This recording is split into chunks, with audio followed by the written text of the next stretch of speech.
আজকে কিছু কঠিন বাস্তবতা নিয়ে কথা বলব।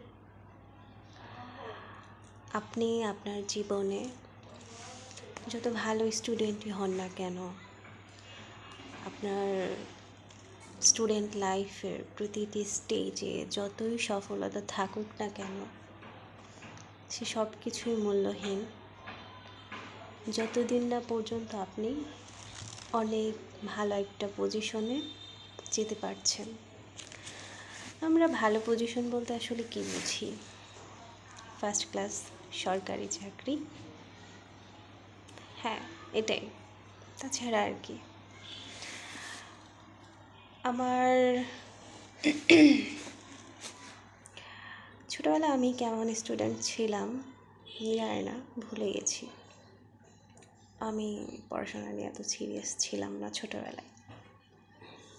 তারপর ধীরে ধীরে একটু সিরিয়াস হয়েছি। আমার আব্বু খুব কড়া ছিলেন, সে পড়াশোনা নিয়ে খুবই কড়া ছিলেন, রেজাল্ট নিয়ে খুবই কড়াকড়ি করতেন। আচ্ছা যাই হোক, যেমন স্টুডেন্টই থাকি, এসএসসি থেকে একটু ভালোই পড়াশোনা শুরু করেছিলাম। এসএসসিতে আমি ভালো রেজাল্ট করেছিলাম, ভালোই বলা চলে। আমি আর্টসের স্টুডেন্ট ছিলাম, জেলা সদর স্কুলের ছাত্রী ছিলাম, টাঙ্গাইল। বর্তমান নামটা মেবি চেঞ্জ করেছে। তো সেখান থেকে আর্টসে থেকে আমি A+ পেয়েছিলাম।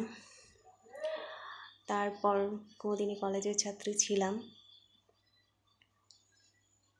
সেখানেও আমি আর্টসে থেকে A+ পেয়েছিলাম। ভালোই, রেজাল্টও ভালোই মেবি। তো ভালো রেজাল্টের পিছনে ছিল অনেক পরিশ্রম ছিল, অবশ্যই আমি অনেক পরিশ্রম করেছি নিঃসন্দেহে। তারপর আমার অনার্স লাইফ শুরু হয় মাওলানা ভাসানী বিজ্ঞান ও প্রযুক্তি বিশ্ববিদ্যালয়ে। আমি 2-3টা ইউনিভার্সিটিতে ফার্স্ট টাইমই চান্স পেয়েছিলাম, বাট দূরে হওয়ার কারণে আমার যাওয়া হয়নি। কুমিল্লা ইউনিভার্সিটি, বরিশাল বিশ্ববিদ্যালয়, এগুলো আমি প্রথম ইয়াতেই চান্স পেয়েছিলাম। সেকেন্ড টাইম আর ছিলাম, যার কারণে আমার অনেকটা গ্যাপ হয়ে গেছে মাঝখানে।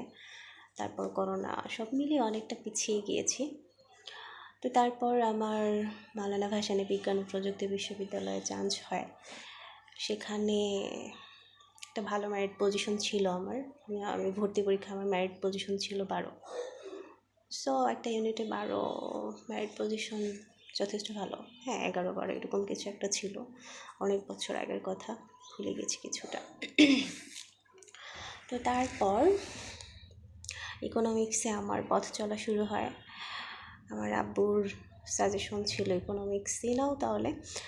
আব্বু যেহেতু লয়ার, আব্বুর অনেক ইচ্ছে ছিল আমি যাতে ল পড়ি। যাই হোক, এতটা ভালো স্টুডেন্ট ছিলাম না হয়তো, তাই কোথাও ল পড়া হয়নি। সেকেন্ড টাইম দিয়েও আমি লতে চান্স পাইনি। তো তারপর অনার্স লাইফ শুরু হয়ে গেল। অনার্সে ফার্স্ট ইয়ার অনেক খারাপ রেজাল্ট আমার, কারণ বুঝতে বুঝতে একটু টাইম লেগেছিল। তারপর ধীরে ধীরে ভালো রেজাল্ট করেছি, বিভিন্ন সেমিস্টার ভালো সিজি আছে আমার। ফার্স্ট ইয়ারে খারাপ রেজাল্ট হওয়ার কারণে অনার্সে খুব ভালো সিজি আসেনি, 4-এর কাছাকাছি নাই, একটু দূরেই আছি। আর হচ্ছে মাস্টার্সও ইকোনমিক্সে, এখানে 3.5-এর উপরে রেজাল্ট আছে মোটামুটি ভালোই। তো কয়েকটা জায়গায় চাকরির ভাইবা পর্যন্ত গিয়েছি, বিভিন্ন কলেজে, মোটামুটি ভালো কলেজেই। যাই হোক, তারা আমাকে ভাইবাতে পছন্দ করেন বা দিয়ে দিয়েছে।